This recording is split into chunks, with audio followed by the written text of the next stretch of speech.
अस्सलाम वालेकुम वरहमतुल्लाहि वबरकातुहू। तो आज हम अपने किचन में बनाने जा रहे हैं मुर्गी के पंजों और मटर का मज़ेदार सा सालन, जिसको हम प्रेशर कुकर में तैयार करेंगे।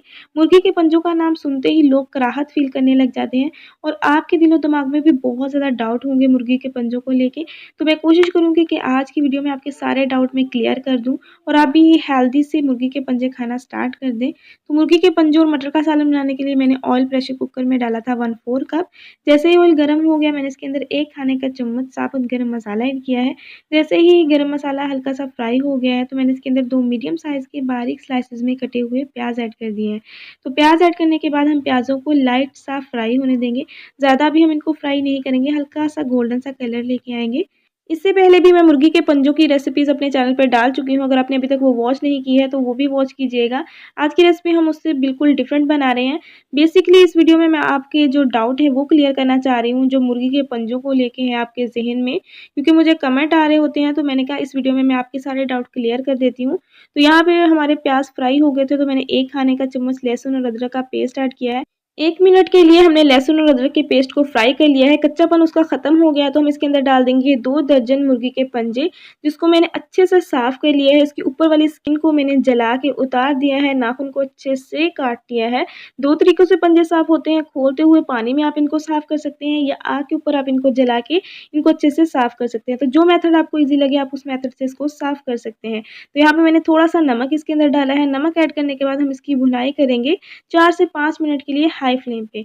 इन पंजों को लेके लोगों के ज़हनों में बहुत ज़्यादा डाउट है। सबसे पहला डाउट जो है वो ये है कि ये पंजे खाने में हराम है। क्योंकि मैंने पहले रेसिपी भेजी तो कमेंट आ रहे थे मुझे कि आप ये गंदी चीज़ क्यों खा रहे हैं, ये तो हराम है, ये हलाल नहीं है। तो पहला डाउट मैं आपका क्लियर कर दूँ कि ये हराम नहीं है, हलाल है। क्योंकि अगर आपके लिए बड़े के पाए हलाल हैं, बकरे के पाए हलाल हैं, तो मुर्गी के पाए भी हलाल हैं। ये हराम नहीं है, इस बात का आप जो है वो क्लियर कर लें। क्योंकि अगर वो पाए हलाल हैं, तो ये भी हलाल हैं और जिस चीज़ को अल्लाह ताला ने हमारे लिए हलाल किया है, उसमें हमारे लिए शिफ़ा भी बहुत रखी है। तो इनमें भी बहुत ज़्यादा शिफ़ा है, ग़ज़ाइयत से भरपूर है, फुल ऑफ कोलेजन है आपकी हड्डियों और जोड़ों के दर्द के लिए, ये बहुत फ़ायदेमंद है। अगर आप इसको अपनी डाइट का हिस्सा बना लेते हैं, तो आप देखेंगे कि आपकी अगर हड्डियों में दर्द है, तो अब वो ख़त्म हो जाएगा और अगर आपकी हड्डियाँ कमज़ोर हैं, तो वो मज़बूत होना स्टार्ट हो जाएँगी, अगर आप इसको अपनी डाइट का हिस्सा बनाते हैं। इसके अलावा फ़ार्मेसी में जो आपको हड्डियों और जोड़ों के दर्द के लिए उनको मज़बूत करने के लिए महँगी-महँगी दवाइयाँ मिलती हैं, कैप्सूल मिलते हैं, वो सब इन्हीं पंजों से बनाए जाते हैं। क्योंकि इनके अंदर हड्डियों को मज़बूत करने का एक कुदरती ग़ज़ा मौजूद है, कोलेजन इसके अंदर मौजूद है। तो आपको वो महँगी दवाइयाँ, कड़वी दवाइयाँ खाना मंज़ूर है, लेकिन आप ये इतने लज़्ज़त से भरपूर लज़ीज़ पंजे आप जो है वो खाना नहीं पसंद करते। तो इन पंजों को आप अपनी डाइट में शामिल करें। हफ़्ते में 2 बार मस्ट इसको ट्राई किया करें, ताकि आपकी हड्डियाँ जो हैं वो मज़बूत रहें और अब ख़ुसूसन सर्दियाँ हैं, तो मुख्तलिफ़ डिशेज़ आप इसकी ट्राई करें। सूप बना के आप इसका ट्राई कर सकते हैं, फ्राई करके आप इसको खा सकते हैं, या इस तरह आप सालन बना के भी इसको ट्राई कर सकते हैं। तो यहाँ पे अब हम इसके अंदर पानी ऐड करेंगे, मसाले और मटर डाल के हमने इसकी भुनाई कर ली थी, आपने वीडियो में देखा होगा।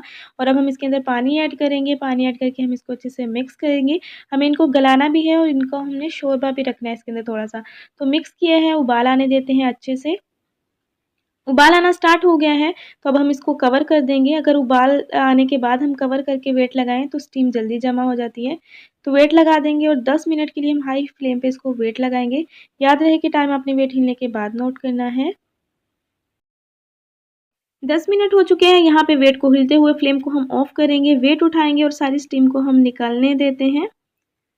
कुकर की सारी स्टीम निकल चुकी है, तो ढक्कन उठाते हैं। तो माशाल्लाह से हमारा सालन जो है वो बिल्कुल रेडी हो गया है। बहुत ही कलरफुल बना है और खुशबू तो पूरे घर में फैली हुई है इसकी। और पंजे जो हैं वो अच्छे से गल गए हैं, मैं आपको करीब से दिखाती हूँ, देखिए कितने अच्छे से गल गए हैं। तो 10 मिनट में ही हमारा सालन बन के तैयार हो गया है। तो फ्लेम को हम ऑफ करते हैं और प्लेट में निकालते हैं। मुझे उम्मीद है कि पंजों को लेके आपके जितने भी डाउट थे क्लियर हो गए होंगे। फिर भी अगर कोई रह गया हो तो कमेंट में पूछ लीजिएगा, मैं इंशाल्लाह ज़रूर रिप्लाई दूँगी। रेसिपी पसंद आई हो तो लाइक कीजिएगा, ज़्यादा से ज़्यादा शेयर कीजिएगा। मिलते हैं नेक्स्ट ऐसी ही रेसिपी के साथ, तब तक के लिए अल्लाह हाफ़िज़।